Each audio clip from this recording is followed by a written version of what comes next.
si uno pueda entender que Dios es supremamente sencillo para hablarnos y en su sencillez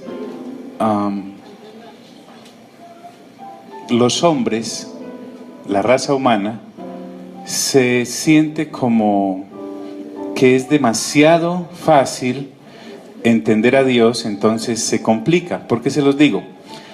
Los martes, por ejemplo, el grupo al cual usted puede venir. Habrá un tiempo en que usted quisiera haber venido, pero ya no va a tener tiempo. Nos dimos a la tarea de leer juntos Apocalipsis. Y lo primero que hicimos fue darnos cuenta que Apocalipsis significa revelaciones. Dios no permitió que Apocalipsis se escribiera para complicarnos la vida, sino para explicárnosla de una manera supremamente sencilla, y por eso escogió a un hombre como Juan.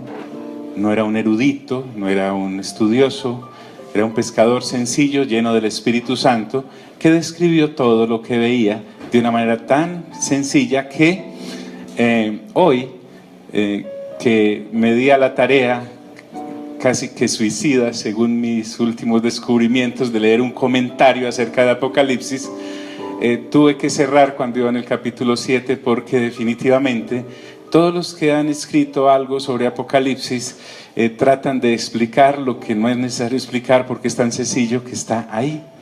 Entonces entramos con la idea de que Dios hay que explicarlo, y no. Por ejemplo, hoy vamos a mirar en este capítulo 2 que para Dios es supremamente sencillo decirnos que la humanidad se divide en dos clases de personas.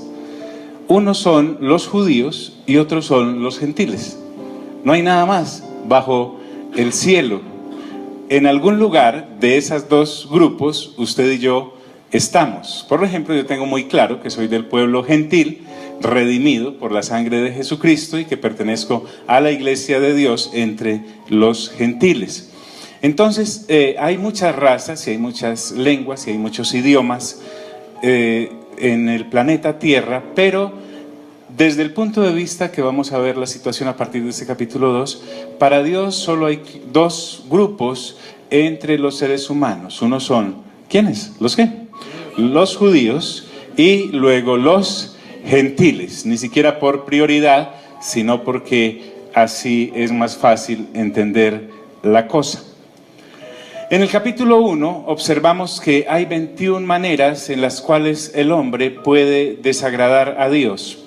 Y desagradar a Dios porque caminar por alguna de esas avenidas, 21, 22, 23, se dio como resultado. Es decir, cuando la raza humana decidió no tener en cuenta a Dios como alguien para adorar como creador, y decidió hacerse imágenes en semejanza de hombre, en semejanza de cuadrúpedos, en semejanza de reptiles, en semejanza de criaturas, para adorarles y darles adoración y culto.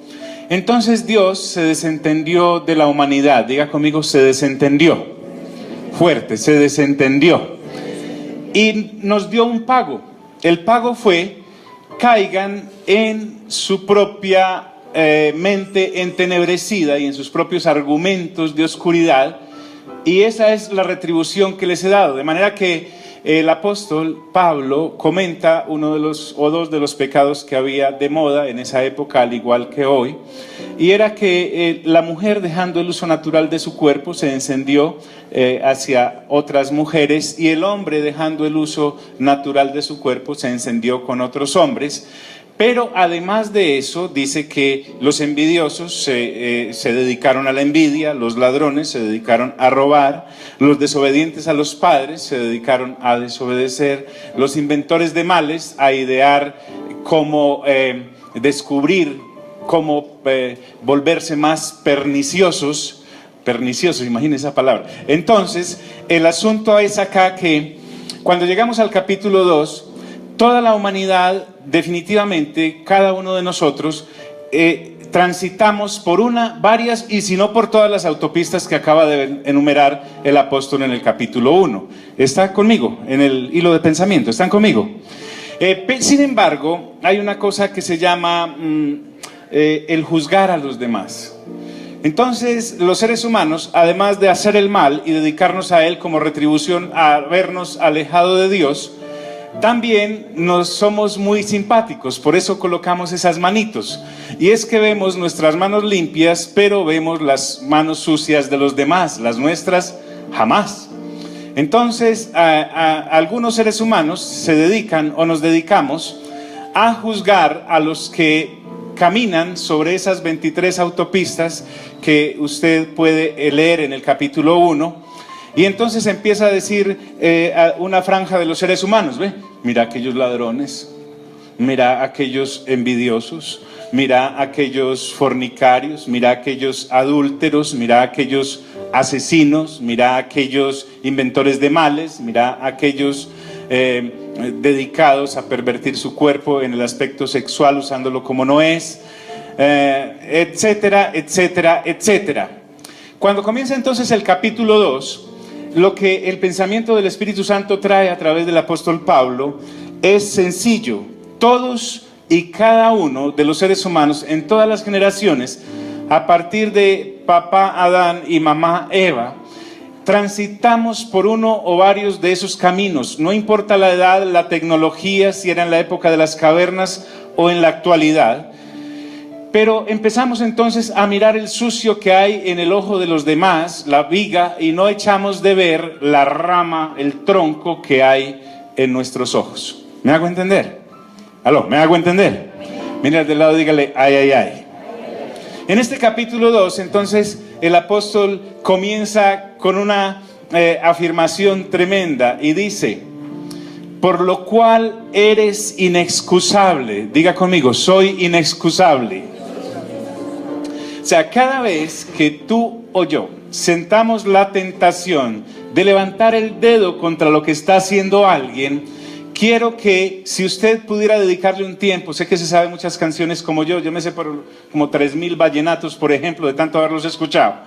Usted y yo podríamos dedicarnos a aprender por lo menos un capítulo de la Biblia y sería el número 2 del libro de Romanos. Y cada vez que sintamos la tentación de juzgar a alguien, escuche bien, recordar ese capítulo y por lo menos los primeros versículos, porque comienza la escritura diciendo: por lo cual eres inexcusable. Diga conmigo nuevamente, soy inexcusable. Dice: oh hombre, y se refiere a la naturaleza humana, al género. Las damas no son excluidas, por el contrario, se incluyen. Dice: oh hombre, quien quiera que sea tú que juzgas. O sea, cualquiera de cualquiera que juzgue. Y trae algo que el Señor ya había enumerado en el capítulo del Sermón del Monte, creo que en el 5, en el 6, tal vez en el 7, cuando dice que con la vara que nosotros midamos a otros seremos ¿qué? Medidos. Entonces dice: por lo cual eres inexcusable, personita, quien quiera que seas tú que juzgas, pues en lo que juzgas a otro te condenas a ti mismo, porque tú que juzgas haces ¿qué? ¿Haces qué? Lo mismo. Cuando dice con la vara que midas serás medido, es porque hay un principio latente en el reino del Señor, y es que cuando juzgo a alguien y lo sentencio y me paro encima de esa persona como si tuviera realmente mis manos limpias de alguna de esas autopistas que vimos, lo que estoy haciendo, da a entender el Señor Jesús, y aquí Pablo, es que en esa cosa que estoy juzgando al otro, por el solo hecho de haber juzgado, tarde o temprano yo también caeré en ella. Ay, diga conmigo, ay, ay, ay. Por eso es importantísimo controlar este miembro llamado la lengua, que enciende todo un infierno, como dice Santiago. Por lo cual es inexcusable, hombre, quien quiera que seas tú que juzgas. Pues en lo que juzgas a otro te condenas a ti mismo, porque tú que juzgas haces ¿qué? Lo mismo. Ahora, en el versículo 2, él dice: solo hay un juez. Solo hay uno que puede juzgar a la humanidad, porque es el único que no ha transitado por esas veredas de la carne, por esos caminos vecinales del pecado. Jamás ha transitado por ahí, ni como creador, ni como hijo, porque el Señor Jesús fue tentado en todo, pero no pecó, y mucho menos el Espíritu Santo ha transitado por eso. Entonces ellos tres, en su deidad, en su omnipresencia, en toda su sabiduría, son los únicos que pueden cogerte a ti o cogerme a mí y juzgarme. Pero lo que el apóstol va a hacer es hacer un previo para decirme que aunque me pueden juzgar y lo pueden hacer y han enviado una ley para hacerlo, en últimas también tuvieron una gran misericordia. El apóstol quiere avanzar rápido al capítulo 3, versículo 23, que dice: por cuanto todos pecaron, están destituidos de la gloria de Dios. Pero para eso necesita encerrar en ese concepto tanto a los judíos, que son los portadores de la ley, como a los gentiles, que ni ley teníamos. Entonces dice: mas sabemos que el juicio de Dios es contra los que practican tales cosas, y ese juicio de Dios es según ¿qué? Verdad. No va a estar emitido por una persona. El Señor es una persona manchada, que haya manchado sus manos o su vida con pecado. Dios no tiene nada, absolutamente nada que ver con el pecado. Entonces, como buen Dios sanador, puede indicar cuál es la enfermedad y también cuál es la cura. ¿Me estoy haciendo entender? Uno de los nombres de Dios es Rafael, significa sanador. Dios es el único médico que, libre de esta peligrosa enfermedad llamada pecado, puede dictaminar cuál es la consecuencia de seguir en Él, pero también cuál es su cura. ¿Por qué? Porque Él es ajeno a todo pecado. Quiero saber si estoy claro hasta ahí. Quiero saber si estoy claro hasta ahí. Entonces dice: mas sabemos que el juicio de Dios contra los que practican tales cosas, las 23 autopistas aquellas, es según verdad. Dios no está inclinado a como un juez sobornable o sobornado para dictar algo que esté por fuera del justo juicio de Él, porque todo lo que Él hace es verdad. De hecho, Él es ¿la qué? La verdad. ¿Me estoy haciendo entender, amigos? Entonces vuelvo al punto. Cada vez que sintamos esa inclinación, acordémonos de esto, porque en lo que juzguemos a otro, en eso caeremos. Tal vez no ahora, pero posiblemente más adelante. Dios quiere evitarnos problemas. Entonces sigue el diálogo de Pablo y dice: y piensas esto, oh persona, tú que juzgas a los que tal hacen y haces lo mismo, que tú escaparás del juicio de Dios. En estos primeros versículos se va introduciendo a la raza judía, porque la raza judía tiene unos privilegios tremendos. Primero, fue escogida por Dios. Diga conmigo: escogida. A ellos, por ejemplo, se les entregó la ley de Moisés. Dios envió a su ángel y le habló a Moisés y le entregó los mandamientos de Moisés. Pero también podemos observar que el Señor Jesús en la carne viene de esta estirpe judía a través de la tribu de Judá. Y lo que inicialmente hace el Señor Jesús en el Sermón del Monte es ser consciente de que hace siglos le entregó a través de Moisés la ley de Moisés a los judíos, pero también en el Sermón del Monte Él le está entregando los mandamientos del reino a los judíos. Mire a los del lado y dígale: ay, ay, ay. El asunto con nosotros los gentiles es que somos como una especie como de carangas resucitadas. Mira al del lado y dígale: resucitadas. Nosotros no estábamos en el organigrama, pero vamos a ver cómo nos incluyen ahorita. Ya nos incluyeron en el primer capítulo, eso sí, pecadores hasta la misma médula. Pero el apóstol ahora necesita encerrar a su pueblo, porque Pablo también es judío, y demostrarles que ellos están en el asunto, porque no hay una raza mejor que otra. Entonces dice: y piensas esto, oh hombre, tú que juzgas a los que tal hacen y haces lo mismo, que tú escaparás del juicio de Dios. Lo que les está diciendo es: tengan cuidado, ustedes que tienen la ley de Moisés piensan que van a escapar al asunto. Espere y verá. Y les dice: no pueden menospreciar. Ahora dice: menosprecia las riquezas de ¿Quién tiene estos prismas en su carácter? Mire: o menosprecias la riqueza de su benignidad, paciencia y longanimidad. Es largueza en el amor, se estira en la tolerancia. O menosprecia las riquezas de su benignidad, se está refiriendo a Dios.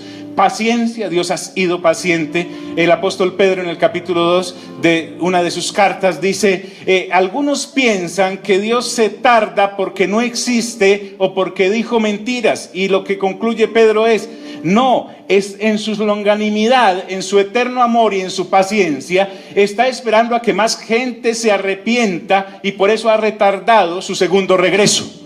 ¿Me hago entender? O sea, Dios está demorando no porque lo dejó el bus, sino porque está esperando a que más gente llegue al conocimiento de su gran misericordia y de su gracia. Yo sé que usted, al igual que yo, ha tenido una semana de trabajo, ha tenido una semana de familia, ha tenido una semana de éxitos y de fracasos, pero pensaba que a razón de qué viene usted o a qué vengo yo aquí un viernes. Después de tantas cosas, de tantos pacientes que has atendido, después de tantos clientes que has visitado, usted y yo no hacemos nada, pero en todo caso, los que sí hacemos alguna cosa, ¿cierto? Y entonces nos metemos en tanto en la vida. ¿Para qué vengo yo aquí un viernes si me siento acá a escuchar unas canciones y a cantarlas si es que me gustan o no me gustan, mientras, en fin, ¿a qué vengo? Cuando empezamos el cristianismo hace unos 30 años, entonces la esencia era, en muchos lugares era predicar añadiduras. Entonces llegábamos a los templos para ver cómo conseguíamos licuadoras y neveras. De buena fe, porque ¿quién no quiere tener una licuadora, pues? ¿Sí o no? ¿Y quién no quiere tener una nevera? Entonces se centraba todo en eso, pero no es eso, pues para eso también se lo consigue uno sin creer en Dios. O para llenar espacio espiritual. Es posible que nos sintamos culpables por lo que hacemos en toda la semana y entonces en un día de la semana se lo dedicamos a Dios y ¡prum! Borramos y cuenta nueva. Entonces me detuve a pensar, ¿y para qué viene el Señor también acá? Porque entre otras cosas Él viene. Y resulta que las Sagradas Escrituras, vistas como las estamos viendo desde el punto de vista de Dios y del reino, no de las añadiduras, es la voz de Dios para sentarse contigo y hablar detalladamente acerca de cada una de las cosas que tú quieras preguntarle y Él respondiéndote. Porque cuando el Padre Dios nos entrega a Jesucristo su Hijo y por el Espíritu Santo nos es revelado, escuche bien, Dios no se guardó nada para Él. Él decidió a través de Cristo Jesús enseñárnoslo todo. Es más, nos enseña más que a vivir, nos enseña más que a morir, nos enseña más que a estar expectantes de que las cosas cambien y que todo vuelva a la normalidad y que tengamos prosperidad. Lo que Él nos enseña es que hay una vida eterna a la cual tenemos derecho como hijos e hijas de Dios. ¿Me hago entender? Entonces, no importa qué haya ocurrido en tu semana, hay algo que te atrae a la palabra de Dios y que tú sabes que hay un vacío en ti que has querido llenar con familia, con hijos, con esposo, con esposa, con amigos, en fin, una cantidad, hasta con rencores. Y eso no sacia, nada sacia, porque lo único que puede saciar ese vacío que hay dentro de nosotros se llama la presencia de Dios en nuestras vidas. Dice entonces, o menosprecias las riquezas de su benignidad, solo Dios es bondad, de su paciencia, solo la tiene Él, de su largueza, ignorando que su benignidad te guía al arrepentimiento. Mientras el temor al castigo a algunos nos impulsa a apartarnos del mal, lo que el apóstol va a introducir es que, ¿cómo dice el versículo que todos no sabemos? Porque tanto que amó Dios a quién, al mundo que ha enviado a quién, a su Hijo unigénito, no tenía más, para que todo aquel que en Él crea no se pierda, sino que tenga ¿qué? Vida eterna. Observe, Dios lo que quiere usar con nosotros, la raza humana caída, es que su bondad nos lleve a reflexionar y a decir, wow, este Dios tan bueno conmigo, ¿qué es lo que quiere de mí? Y entonces, después de reflexionar, no necesito muchas neuronas para eso, lo que entiendo es que Dios quiere que me arrepienta. Diga conmigo, que me arrepienta de todas esas autopistas que vimos en el capítulo 1 para poder restaurar nuestra comunión otra vez con Él, solo que es a través de su benignidad. Diga conmigo, benignidad. Y aquí le va a decir a los judíos, ustedes tenían la ley Pero la ley no era para salvar, la ley era para mostrar que el pecado existía y que era castigado. Pero entonces esa ley ustedes la están usando mal y se mantienen dediando a la gente diciéndole: usted hizo esto, usted hizo aquello. Mejor dicho, un gentil se sentaba con un judío y salía completamente aporreado en todos los sentidos, porque cada vez que usted levantaba la mano, movía un dedo, caía en alguno de los 10 mandamientos que violaba. ¿Me hago entender? Aló, ¿están aquí mis amigos? Entonces lo que quiere decir, o menosprecias las riquezas de su benignidad.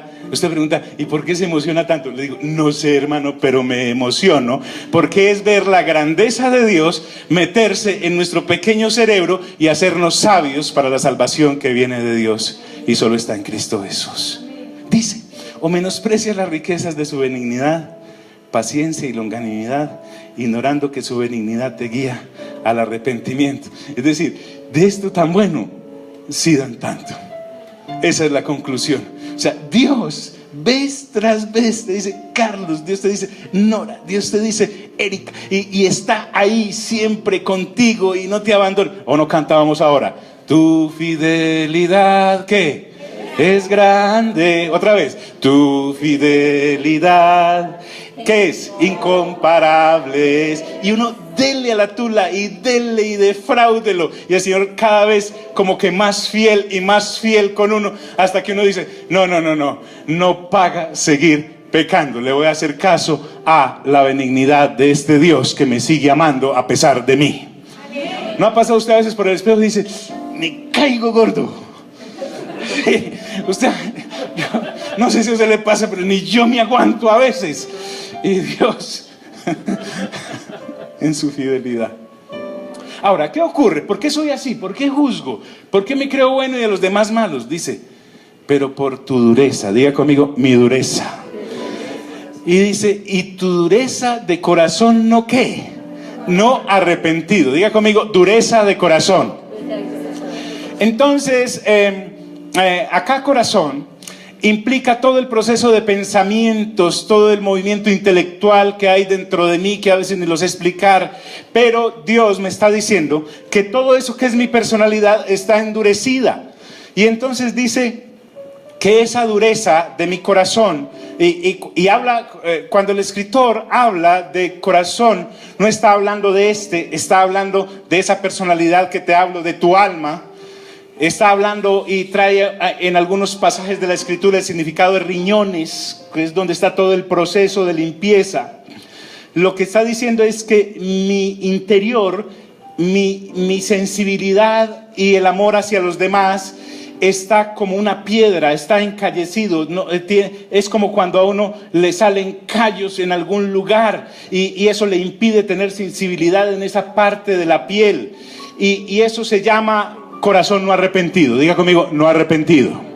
Ejemplo: está el Señor Jesús, un tipo lo invita a comer, llega a su casa y se llega a la mesa y están todos ahí. De pronto entra una señora, ¡fua!, y arranca a llorar y llore, y sus lágrimas caían sobre los pies de Jesús.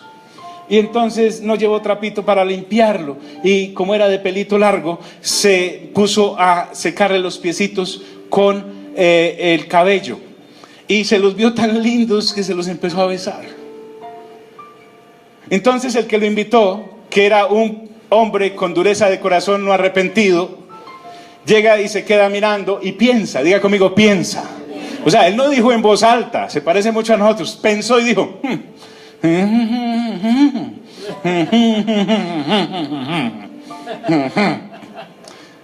Eso es cuando uno piensa. Pero el Señor Jesús, que escuchaba lo que uno piensa, escuchó así más o menos: si este fuera profeta, sabría qué clase de mujer es la que lo está tocando. El Señor Jesús le contestó como si lo hubiera oído y le dijo: Simón. Diga conmigo: Simón. Te voy a contar una historia.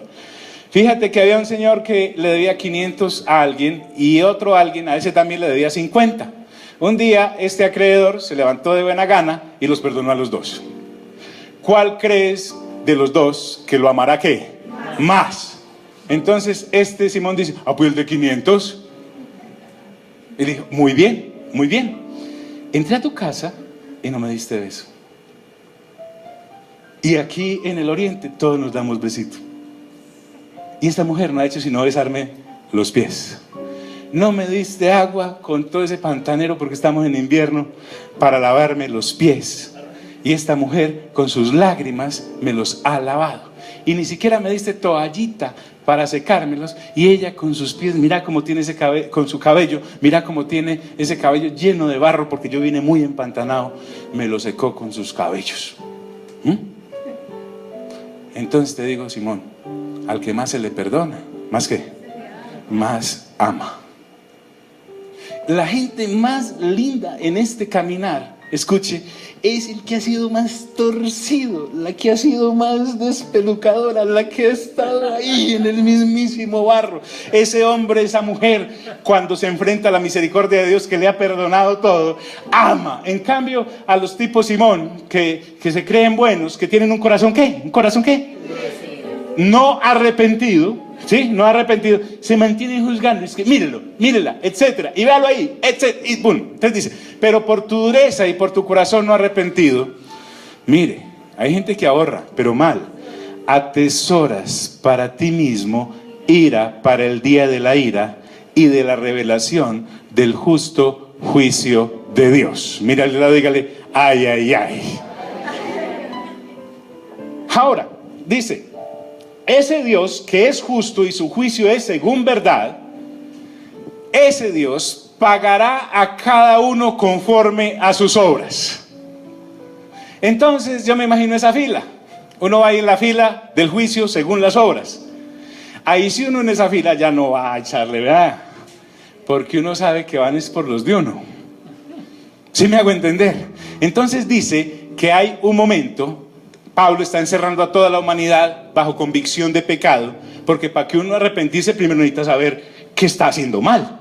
Entonces él está encerrando a toda la humanidad y dice, ese Dios pagará a cada uno conforme a sus ¿qué? A sus obras. ¿Cuál es la paga? Mire usted, dice, vida eterna a los que perseverando en bien hacer buscan gloria, honra y ¿qué? E inmortalidad. Qué diferente al evangelio que predicamos y nos predicaron. Aquí no hay nada de añadiduras, está hablando de cosas realmente valiosas. Dice, vida eterna a los que perseverando en bien hacer, después miraremos qué es eso, buscan gloria, honra y ¿qué? E inmortalidad. Está hablando de más allá de la muerte. Entonces eso es, llamémoslo por ahora así, a los que hacen el bien. Diga conmigo, a los que hacen el bien. Ahora, lo que vamos a mirar más adelante es que hacer el bien, aunque queramos, no podemos. Porque por nuestra naturaleza caída, uno se levanta todos los días con el propósito de no voy a caer hoy en esto, no voy a caer en esto. Eso dice uno a las 7:30 y a las 8 ya ha caído como 3 veces.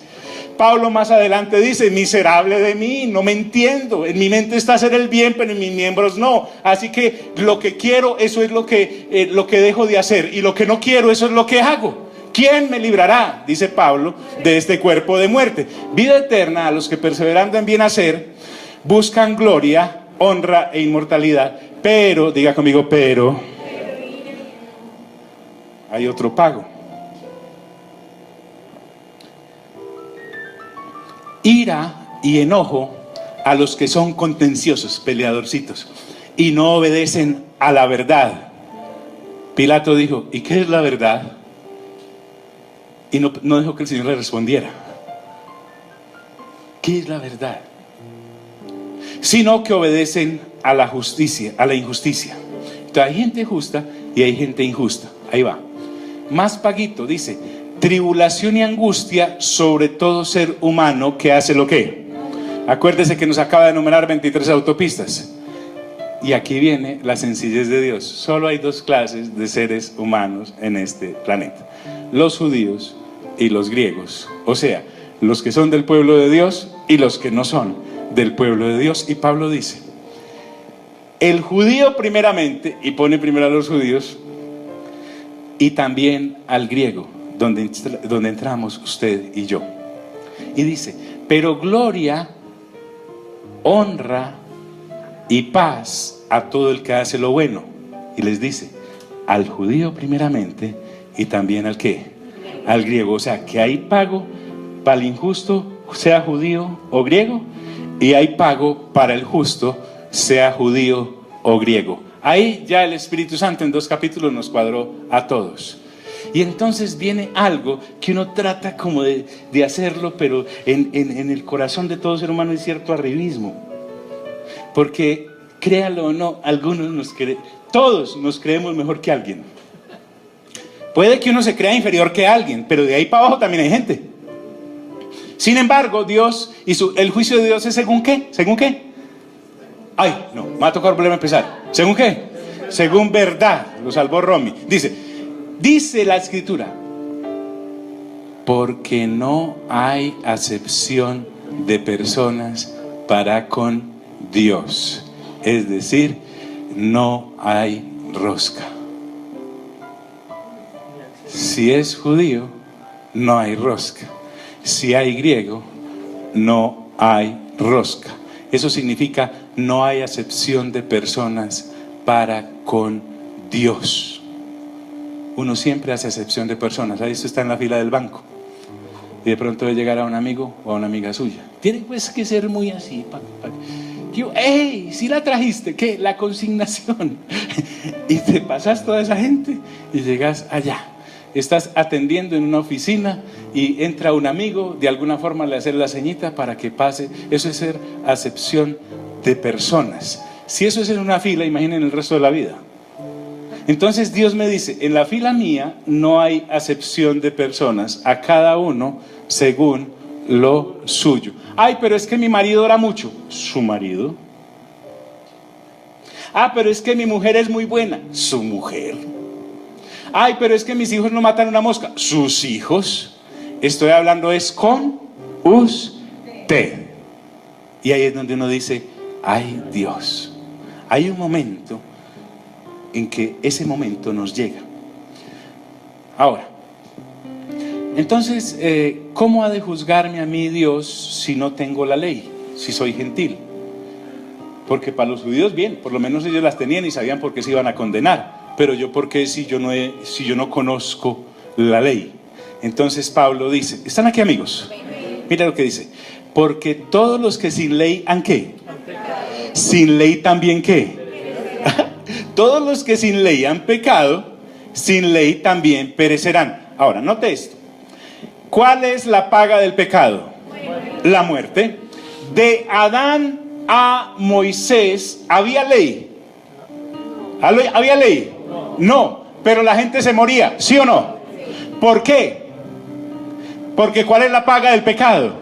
La muerte. El problema no es la ley. La ley simplemente dijo: a lo que era homicidio lo llamó homicidio, a lo que era deshonrar padre y madre lo llamó deshonrar padre y madre, a lo que era envidia lo llamó envidia. Pero no era porque la envidia no existiera o el homicidio no existiera. Era tan pecado que como la paga del pecado es la muerte, la gente se moría aún sin ley. ¿Me está siguiendo en ese pensamiento? Entonces dice: porque todos los que sin ley han pecado, refiriéndose al pueblo antes de la ley, pero también refiriéndose a los gentiles que jamás habíamos conocido la ley. Dice: porque todos los que sin ley han pecado, sin ley también ¿qué? Perecerán. Y todos los que bajo la ley han pecado, por la ley serán ¿qué? Juzgados. ¿Y cuál es la paga del pecado? La muerte, porque dice: el que no haga estas cosas, indefectiblemente ¿qué? Morirá. Entonces, los que estaban bajo la ley morían, y los que estábamos sin ley también nos ¿qué? Moríamos, perecíamos. ¿Para qué es la ley? Dice: porque no son los oidores de la ley los justos ante Dios, sino los hacedores de la ley los que serán justificados. Es que Dios en cierta manera le pegó una enredada al pueblo judío. ¿Sabe que eso está chévere, ser gentil? Porque nosotros no tenemos toda esa parafernalia que tiene el pueblo de Dios. Nosotros llegamos directos a la gracia, pero a ellos les entregaron la ley, oiga bien, y les dicen: bueno, aquí están los 10 mandamientos. ¿Me lo recuerda, por favor? No seas idólatra. ¿Qué más? Ayúdeme, son 10. No matar. ¿Qué más? No robar. ¿Qué más? ¿No qué? No mentir. Ni al prójimo. No dar falso testimonio. ¿Qué más? Honrar padre y madre. ¿Qué más? ¿Se da cuenta que no nos lo sabemos? Gentiles al fin y al cabo. Entonces, ¿qué ocurre? Les dice: el que no haga estas 10 cosas se salva.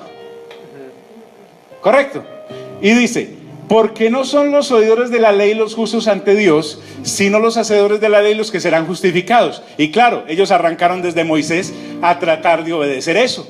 Y entonces llegaban como el joven rico y decían, no, yo eso lo he cumplido desde mi juventud, porque el Señor Jesús le habló de no robar, no adulterar, honrar padre y madre, y otros dos. Y le dijo, esos todos los tengo. Pero el Señor le mostró uno que no tenía, y era la avaricia y la codicia, porque amaba tanto sus bienes que dejó ir al Señor y se fue sin él. Entonces ellos podían guardar 9 y rompían la ley en uno, y por haber solo roto uno, muerte. ¿Me estoy haciendo entender, amigos?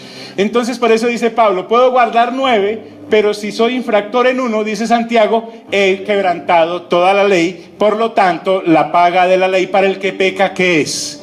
Muerte. Por eso dice, porque no son los oidores de la ley los justos ante Dios, sino los hacedores de la ley los que serán justificados. Porque cuando los gentiles, diga conmigo,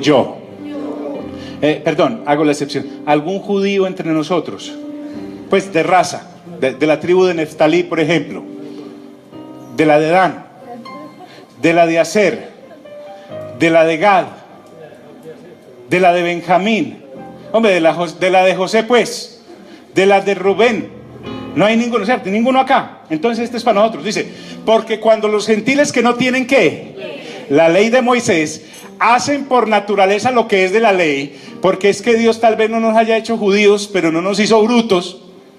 Uno sabe cuando está haciendo lo malo, ¿o no? O usted no sabe cuando está haciendo lo malo. O usted no sabe cuando está en esa caja registradora y paga con un billete de 20,000 y le devuelven con uno de 50,000 y usted sale como si nada hubiera pasado. Usted sabe que hizo lo que, lo malo. Entonces dice, pero también hay algo que dentro de mí me dice, no, ese billete no es suyo, va a hacer favor y ayude a esa señora que no se descuadre en esa caja y se le está robando usted el almuerzo, la comida de los niños, etcétera. Va y devuelve, y usted hace por su conciencia, por su naturaleza, lo que es bueno. Entonces lo que está diciendo Dios es que de alguna manera todos, como creados por Dios, tenemos como un chipcito en nuestros corazones, en nuestras mentes, que se llama conciencia, y esa conciencia nos dice a nosotros qué es bueno o qué es qué, malo. ¿Hasta ahí vamos bien? Muy bien. Porque cuando los gentiles que no tienen ley hacen por naturaleza lo que es de la ley, estos, aunque no tengan ley, son ley ¿para quién? Para sí mismos. La bendita conciencia. Diga conmigo, conciencia. Ok, pero tampoco somos capaces. Puede que tengamos buena conciencia para unas cosas y así de ancha para otras. Entonces dice que los gentiles que no teníamos ley, mostramos la obra de la ley escrita en nuestros corazones, dando testimonio a nuestra conciencia y acusándonos o defendiéndonos según los razonamientos de bueno o malo que tengamos. Usted y yo que permanecimos alejados de la escritura, teníamos mucha religión pero nada de Biblia. O dígame, ¿cuántos de nosotros, deben ser muy poquitos, leíamos la Biblia concienzudamente antes de ser creyentes? Ni ahora. Algunos vamos aquí es por ósmosis, ni ahora. Entonces, esos razonamientos a nosotros nos causaban cierta aprehensión. Uy, yo estoy haciendo como, se me pasó. Yo no debía haber hecho eso. O la conciencia me decía, hey, bien, eso estuvo bien. Mostrando la obra de la ley escrita en sus corazones, dando testimonio de su conciencia, acusándoles o defendiéndoles según sus razonamientos. Supongamos que nosotros hubiéramos seguido así sin conocer de a Dios. Tarde o temprano llegaríamos a ese justo juicio día en el que Dios va a juzgar a todos, y llegaríamos ahí con nuestro bagaje de nuestra conciencia, y el judío llegaría con su ley. Al judío lo condenaría a la muerte la ley que había quebrantado, y a mí me condenaría la conciencia que había violentado. ¿Estamos ahí? Por eso dice, en el día en que Dios juzgará por Jesucristo los secretos de los hombres, conforme a mi ¿qué? A mi evangelio. Porque Dios, por el evangelio, que significa buenas nuevas, decidió juzgar la humanidad a través del conocimiento de los mandamientos del reino en Cristo Jesús. Y mire que entran tanto los que hayan nacido bajo la ley o aquellos que habíamos nacido sin ley. ¿Para dónde voy? Ya vamos.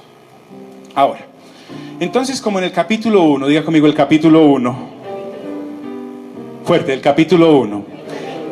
menciona 23 autopistas o 24 de lo que son las autopistas del pecado, por las cuales corrimos todos.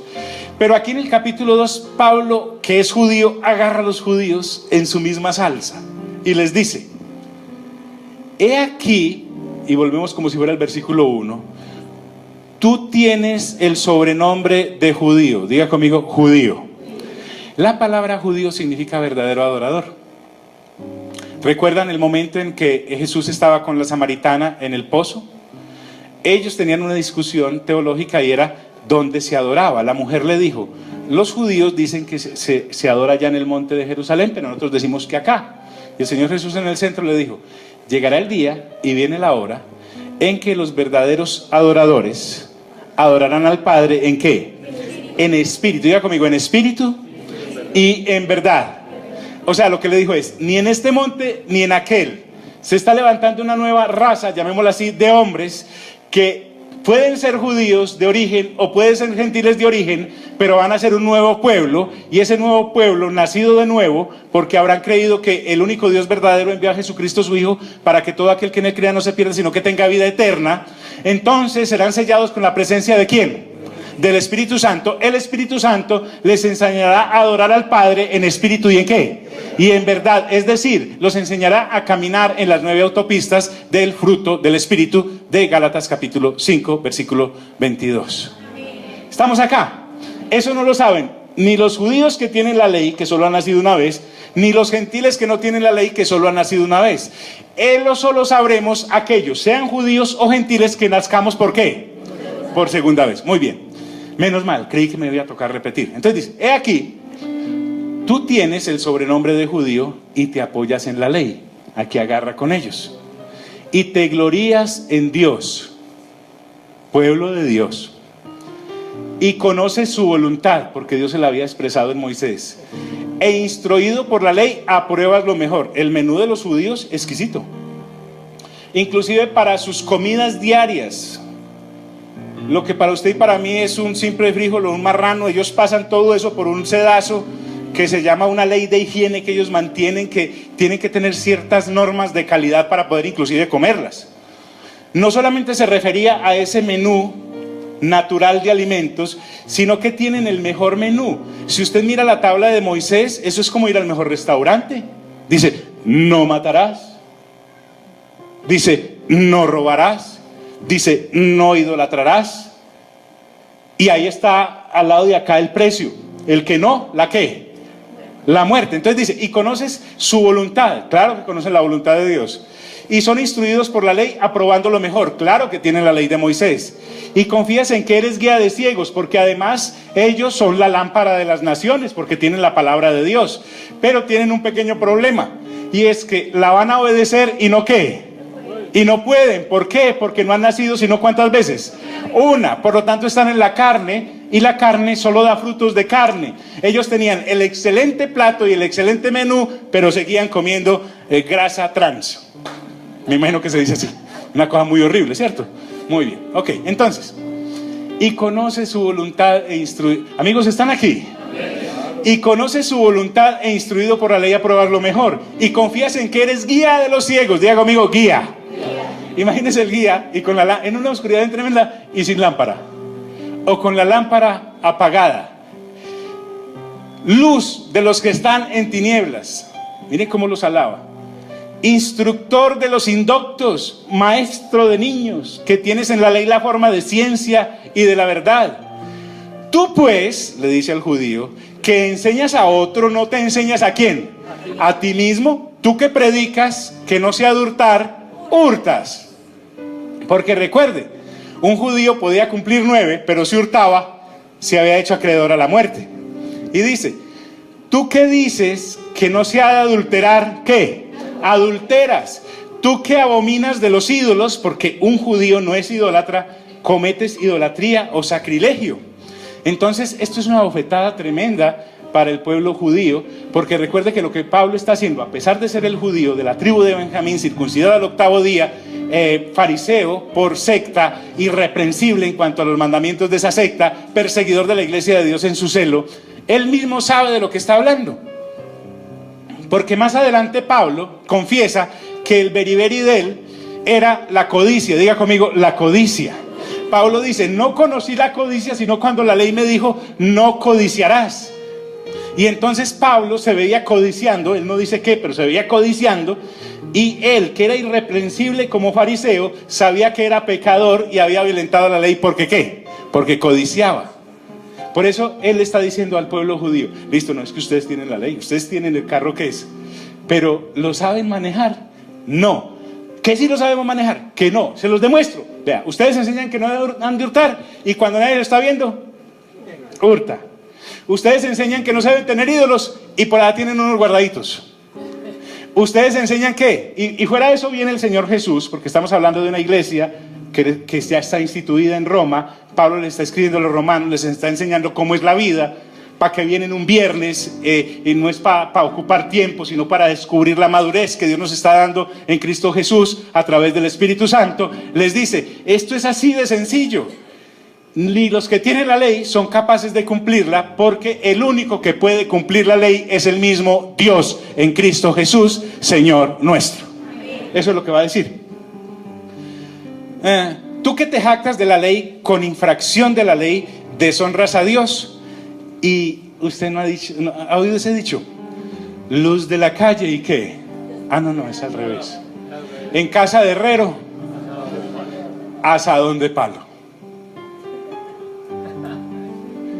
Usted que es cristiano, a veces se le salta la chispa por ahí en una reunión de gente que no es cristiana. ¿Qué dice esa gente cuando lo ve usted todo montado en cólera, su caballo preferido? ¿Qué le dice? ¿Y eso que usted es qué? Cristiano. ¿Y eso que usted es cristiano? ¿Y eso que usted es cristiana? De pronto usted, mi hermana, se haya envuelta en un chisme y usted es la productora de ese chisme, y los no creyentes que a su lado se quedan mirando, le dice, ¿cierto que usted va al tesoro? Porque allá van todos. Mire lo que dice. Pablo le dice a los judíos, que son su pueblo, con mucho respeto. Esto es mucho respeto, porque es el pueblo de Dios, y al pueblo de Dios es una porcelana muy delicada. Dice, porque como está escrito, el nombre de Dios es blasfemado entre los gentiles por causa de vosotros. O sea, los gentiles se quedaban viendo el comportamiento de los judíos y decían, y ese es el pueblo de Dios. ¿Sí me hago entender, amigos?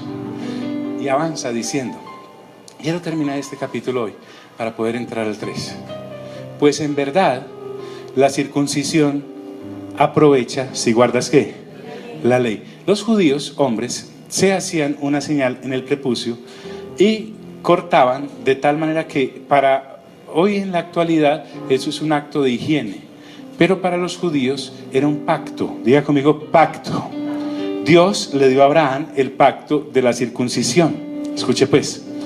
Y de ahí en adelante todos los judíos se siguieron circuncidando. Usted quiere saber si alguien es judío, pues le levanta la falda, revisa y se da cuenta si es o no es judío.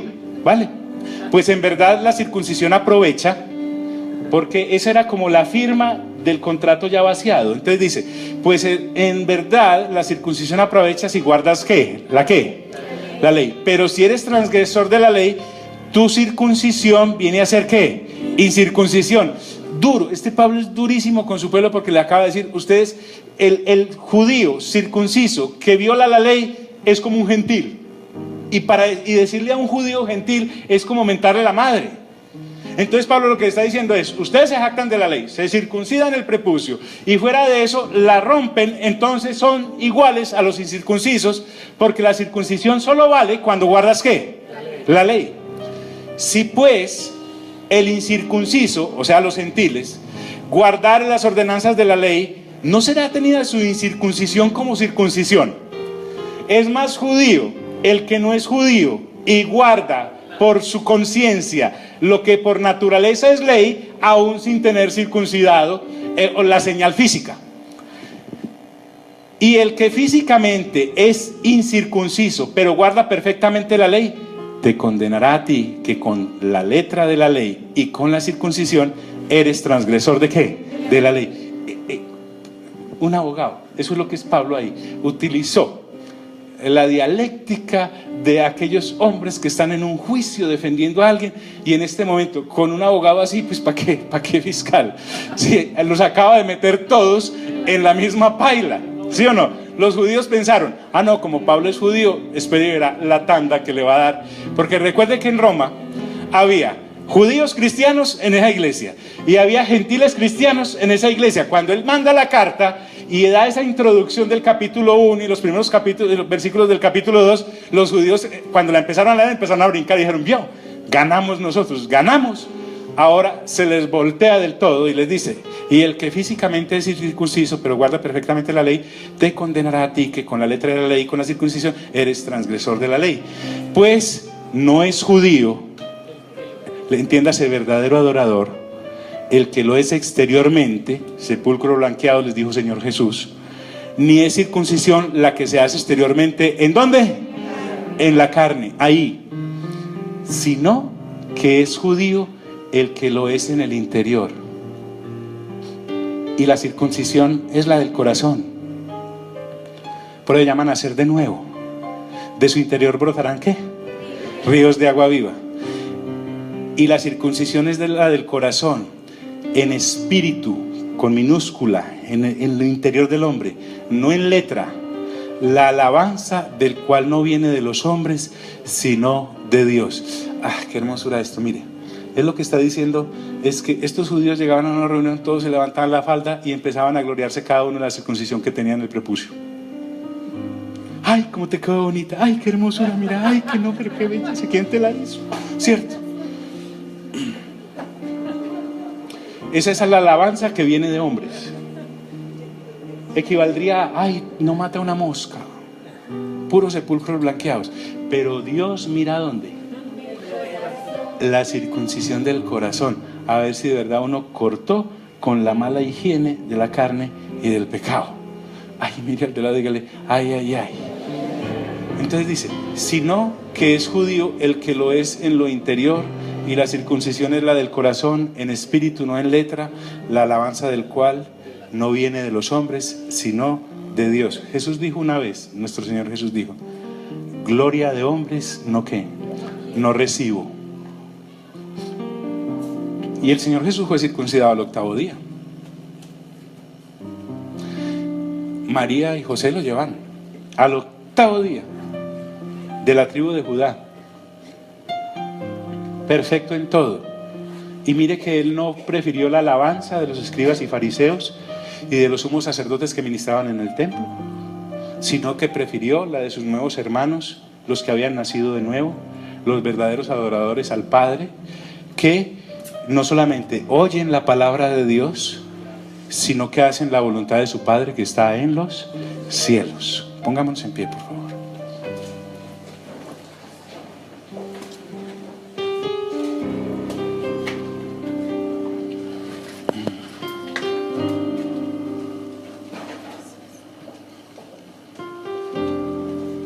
Para eso es que venimos los viernes, muchachos.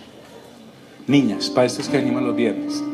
Porque es que nosotros no podemos seguir andando por ahí en la calle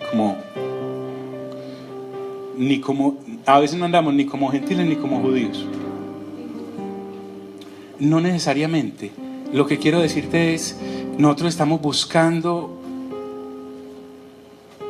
algo que ya encontramos que se llama Cristo Jesús. Pero ese regalo hay que abrirlo. Y la única manera de abrirlo es escudriñando, así como lo hacemos. Yo sé que algunos de nosotros trabajamos tan arduo allá afuera que ni tiempo nos queda de leer las Sagradas Escrituras. No se preocupe, en algún otro lugar lo harán sentir culpable por eso, pero aquí hacemos algo mejor. Ya que usted no la pudo leer en la semana, la leemos juntos, aquí, y pasamos bien rico, y de pronto se le prende el gusanillo de empezar a leer. Por eso es que usted y yo debemos defender este espacio de tiempo a toda costa. Es que puede venir la tía rica que nos va a regalar la casa y llegó el viernes a las 7, que si es para mí, es para mí, que la vaya a recoger otro, porque es que tengo una cita urgente con las Sagradas Escrituras.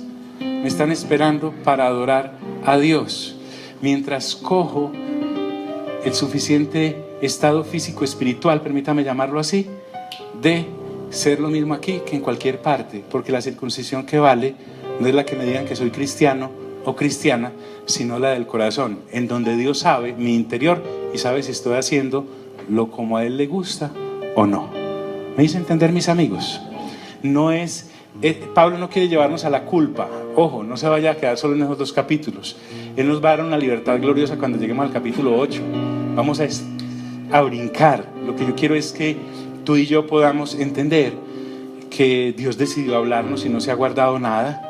Hay algunas personas que todavía andan a tientas, como tratando de descubrir a Dios, buscando profecías, buscando sueños, buscando visiones, buscando televisiones, no, en fin, cualquier... No, yo te quiero decir es que Dios decidió tener una relación contigo sin intermediarios, solamente Dios contigo. Y cuando nos reunimos es para darle gloria a Dios juntos, porque somos hijos e hijas de Dios, Señor nuestro. Padre, te doy gracias por este tiempo tan espectacular, tan especial. Gracias por la obra que nos estás permitiendo hacer en nuestros corazones, en lo íntimo, en lo secreto, donde nadie más entra, solo tú. Donde hemos decidido agradarte solo a ti, no por nuestras propias obras, sino porque tú has venido a ser morada en cada uno de nosotros. En el nombre glorioso de Cristo Jesús hemos estado en este lugar y hemos creído. Amén y amén. Dios les bendiga.